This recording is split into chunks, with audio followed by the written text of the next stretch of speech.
So we have a lot of topics to get into, like usual. Buju's new album dropped. We have a lot of thoughts about that and other things. But with so much going on in the world right now, on the focus of everybody's mind around the world is this coronavirus, COVID-19, the havoc it is causing around the world. And at first, those of us here in Houston were able to, even though we're on lockdown, we're able to look from a distance and look at New York and say, man, things are really bad up there. But if you've been paying attention as of late, Houston and Texas have now become hotspots regarding COVID-19. And so that is the reason why we wanted to have Nurse Nisha. That's going to be your name for the rest of the segment. That's me.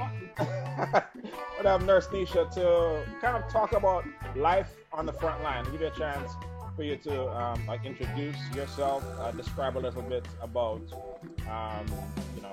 your work. What do you do? And then from that we'll have some related questions regarding the state of COVID-19 and how it's affecting our community. So you can just say a little bit about your work, what you do, and we'll go from there. Well, I work here in the medical center, and I work on a specialized unit, spinal cord injury patients. So my perspective may be a little bit skewed from somebody who's on a regular floor, a med-surg floor, an emergency room, or ICU.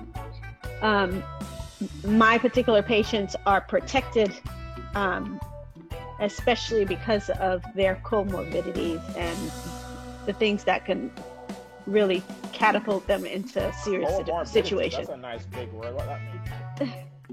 All of the additional things that's wrong with them. I learned a word. Okay.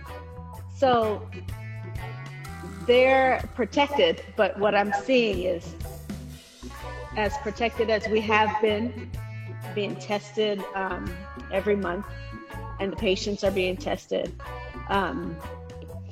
we still are faced with our staff getting sick and low numbers for staff to even take care of the patient. So we're seeing a shortage right now.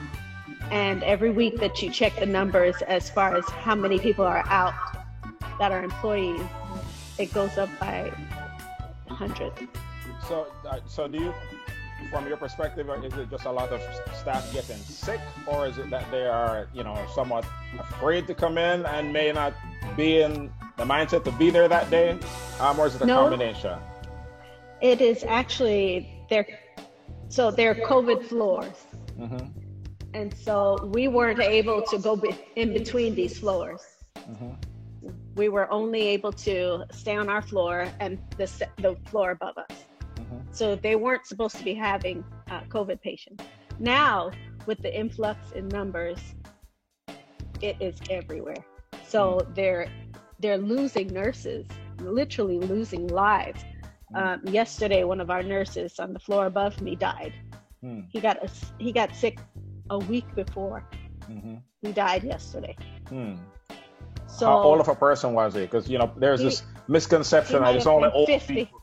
Right. He might have been around 50. Yeah. In pretty decent health.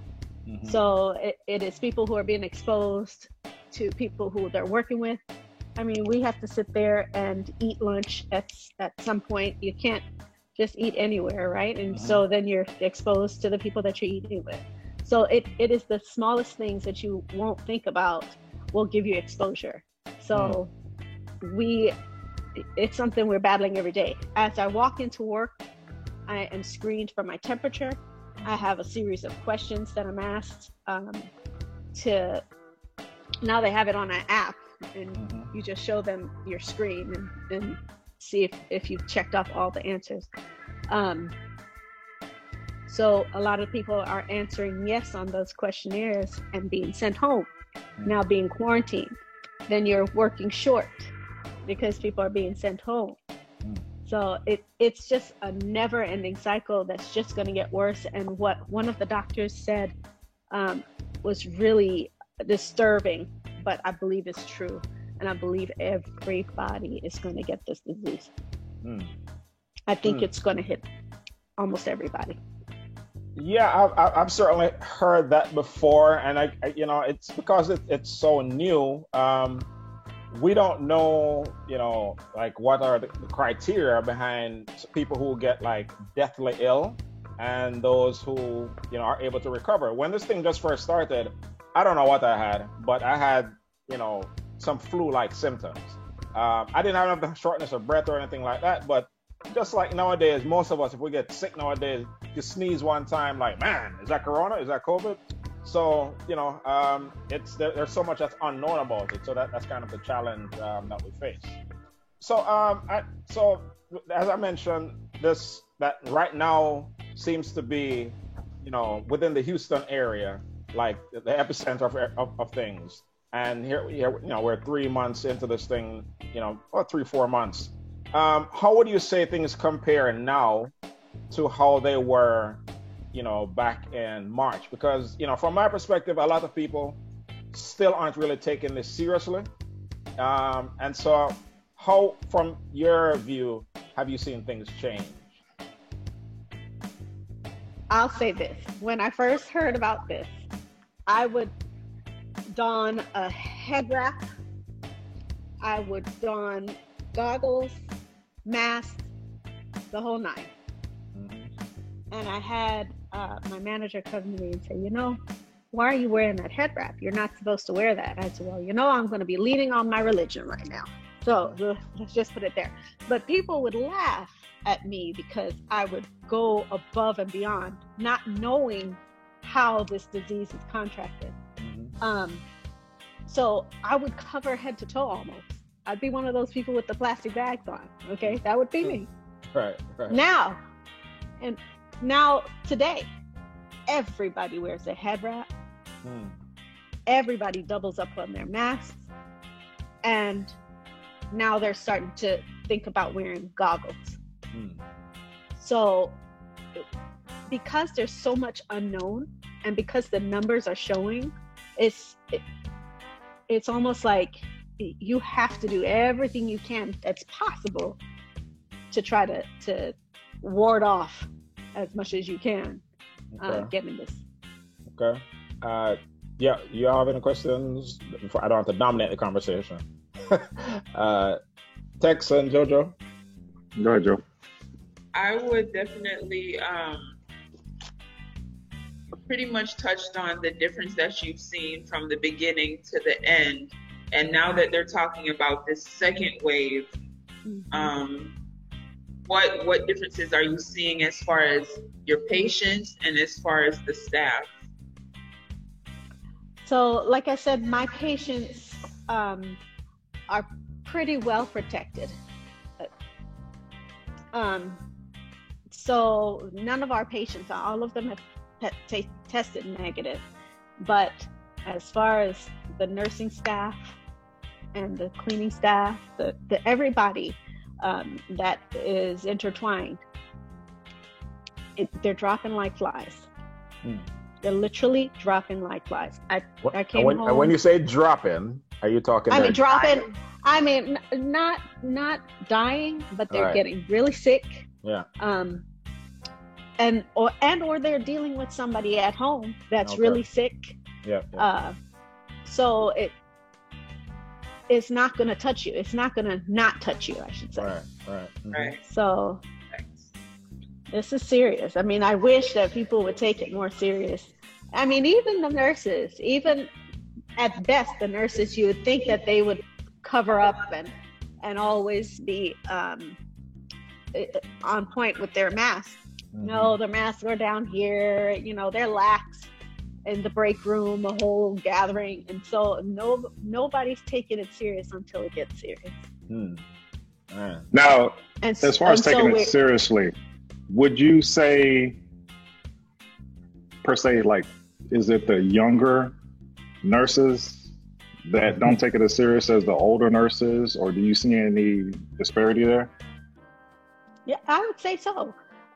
I would say the younger nurses, but I mean, now that it's really facing us every single day, somebody's going home with symptoms. everybody's taking it serious. But truthfully, everybody was kind of lax, and that included the older nurses. But as we've gone on and we've seen these numbers rise, you know, we've been forced to take it serious. And I only ask that because that would parallel what's going on in the world right now, because it seems as though the younger generation wasn't as taking it as seriously as the older. But it seems to me, when I hear like some things people say, oh, it's not real. I'm like, what? Does it take, you know, it hitting your doorstep to, yeah. You gotta come to your doorstep. Your doorstep, or somebody in your family getting sick from it, you getting sick from it, for you to realize that this is real. I mean, Memorial Day weekend, tons of people were out at the beaches and things like that. And the majority of them were young people. And some of our nurses were out there. You know, you know, it's just mind-boggling. You know, if anything, you know, with the mask situation, I'm not wearing it I don't say I'm wearing it for myself. I say I'm wearing it for you or somebody else, because if we all act like we have it, that's how we get rid of it. Yeah. And it was interesting to hear Nurse Nisha say, give another perspective, that the frontline nurses may be taking care of somebody in their household that have it. Okay. They might be not able to come to work because they have it, and that puts more pressure on the staff that they have already, because they're short on nurses. So what happens when 90% of our nurses have it? Who's going to take care of the 6 people then? And that was my question. And not only just nurses, but in any capacity that frontline workers work. When those frontline workers get sick and are unable to do their job, where are we going to stand then? Yeah. So you know, we're kind of wrapping up now. But the one thing that they've been talking about a lot lately is, for the Houston area, is hospital capacity, like number of beds available. It's that there's like a real shortage. Can you speak to that? Is that evident in your world, or you know, others that you know who work on other floors, or you know, because that was the concern that they mentioned from the beginning. I don't remember the exact numbers right now, but they listed the total number of people in the U.S. and then listed the total number of hospital beds that we have, and it's a small fraction of the amount of total people. And they're like, we can overwhelm our system. That's what the social distancing stuff is all about. So have you been able to see some of that regarding capacity being, you know, stretched? I have not personally. What I do is I pull up the email and I read the emails about what our numbers are looking like for the hospital. I do know that our designated areas for COVID patients are full, which led to the overflow into areas where I can go that they were trying to protect us from and our patients from, because we simply didn't have enough beds on that particular designated floor. Yep. So it's an overflow. Yep. It's an overflow, and I anticipate that it's going to get even worse as far as overflowing. But it is the fact that we don't have the particular kind of rooms that they're supposed to be in, a negative air pressure room, so that it is then not spread through droplets and through the air to the rest of the unit, or, you know, whoever is encountering these patients. But it's going to get bad. It's going to get really bad. And where I work, it's not the general population. So I do know that once the big name hospitals, the Methodist hospitals, they're filled. When they're filled up, they're gonna start looking to us for patient overflow. Yeah, I mean, I was hearing that basically in about, you know, they're saying like in about 2 weeks, the things are, you know, are going to get really bad.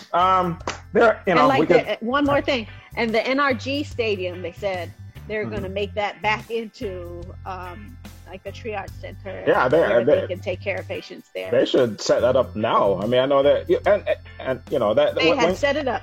Yeah, and then brought it back down. I don't know why I bothered to do that, but you know, I won't question that. But yeah, looks like we may need it.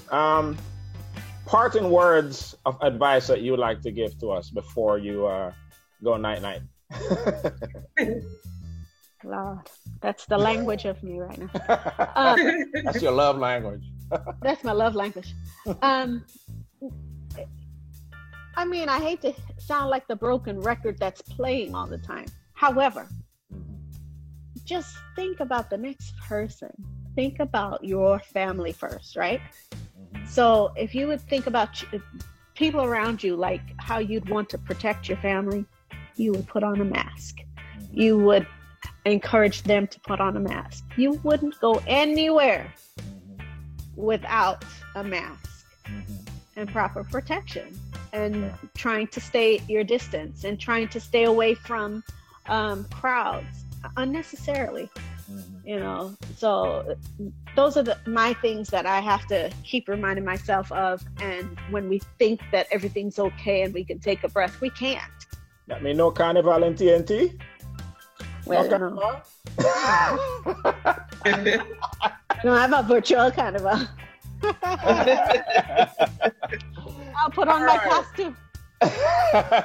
Nurse Nisha, we thank you for having me. For appreciate you. The work that you do. We thank you for being on the front line, taking care of people. You do this on a daily basis.